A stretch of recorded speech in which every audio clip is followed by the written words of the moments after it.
بعض لوگ یہ کہتے ہیں کہ میوزک میں سکون اور اطمینان ہے اور یہ روحانیت کی طرف لے جاتا ہے، جبکہ ایک بڑا طبقہ ایسا ہے جو اس کی مخالفت کرتا ہے۔ آیا درست کیا ہے؟ درست تو وہی ہوگا جو اللہ اور اس کے رسول نے ارشاد فرمایا ہے۔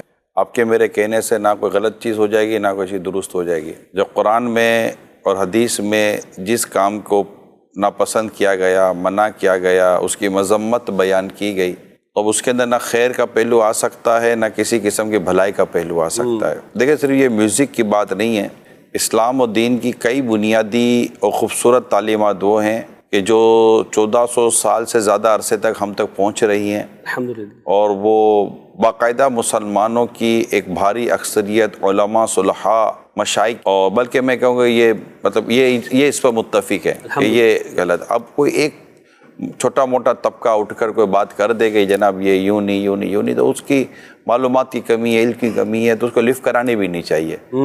سیدھی سی بات یہ ہے، اور اتنا مضبوط اپنے دین میں اور اپنے مذہب میں ہونا چاہیے کہ میں آپ کو ایک اس کا بیٹھے بٹھائے ایک واقعہ کسی نے کہیں لکھا ہوا تھا، میں نے پڑھا ہے۔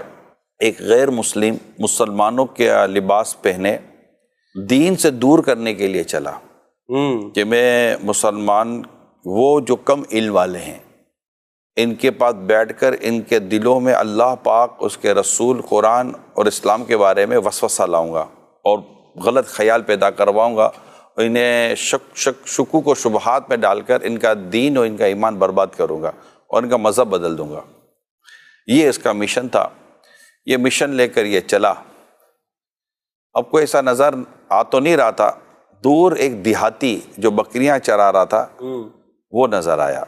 اس نے کہا یار یہ صحیح ہے، گاؤں دیہات کا آدمی ہے، بکریاں چرا رہا ہے، اس کو اتنی معلومات ہوگی نہیں، کم از کم میرا پہلا ٹارگیٹ تو صحیح لگے گا۔ لے کر وہ بیٹھ گیا، اس کو نام وغیرہ اپنا بھی اس نے مسلمانوں والا نام بتایا۔ تھوڑی وہ بات چلی، یار بھائی ایک بات بتا۔ اب وہ جو بے روپیہ تھا وہ دیہاتی سے بات کرنے لگا، دیہاتی مسلمان تھا، بے روپیہ جو تھا اس نے کہا یار بھائی ایک بات بتا، کنفیوژن ہے دور کر دینا۔ کیا؟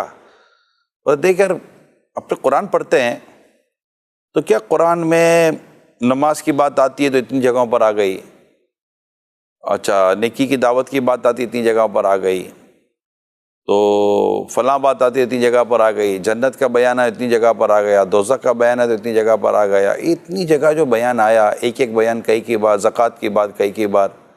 اگر یہ نہ ہو اور ایک ایک بار ہوتا تو تمہیں نہیں لگتا کہ یار قرآن تھوڑا مختصر ہو جاتا، آیتیں کم ہو جاتی تو یاد کرنا پڑھنا تھوڑا آسان ہو جاتا؟ تو یہ کیا لگتا ہے مختصر ہی ہونا چاہیے تھا، یہ اتنا ساری باتیں ایک بار بار ریپیٹ کر دی ہیں۔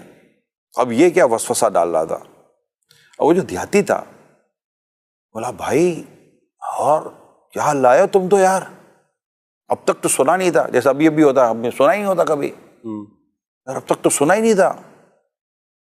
اب اس کو خوشی ہو رہی تھی کہ میرے کو لگتا ہے، اس کو لگا میرا تیر نشانے پر لگ گیا، یار میرے کو ایک بات بتا۔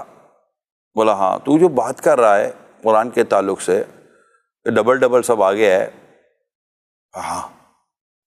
ہاں میں سوچ رہا ہوں۔ کیا؟ میں کچھ سوچ رہا ہوں۔ بولا کیا سوچ رہا ہے بولنا؟ یار یہ تیری دو آنکھیں ہیں نا، ایک نہ کر دوں؟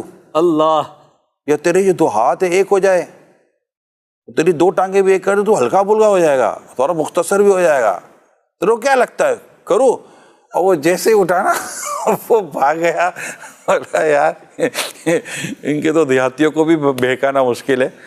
اللہ اکبر! سمجھ گیا کہ جس کے تعلق سے آقا فرما دیں کہ مجھے آلات موسیقی کو توڑنے کے لیے بھیجا گیا ہے۔ لہو الحدیث کا لفظ جو قرآن کریم میں آیا اور آج تک مفسرین جس کی تفسیر بیان کرتے ہوئے آ رہے ہیں، قرآن کی تفسیر بالقرآن، قرآن کی تفسیر بالحدیث، قرآن کی تفسیر جو صحابہ کرام علیہم رضوان نے کی۔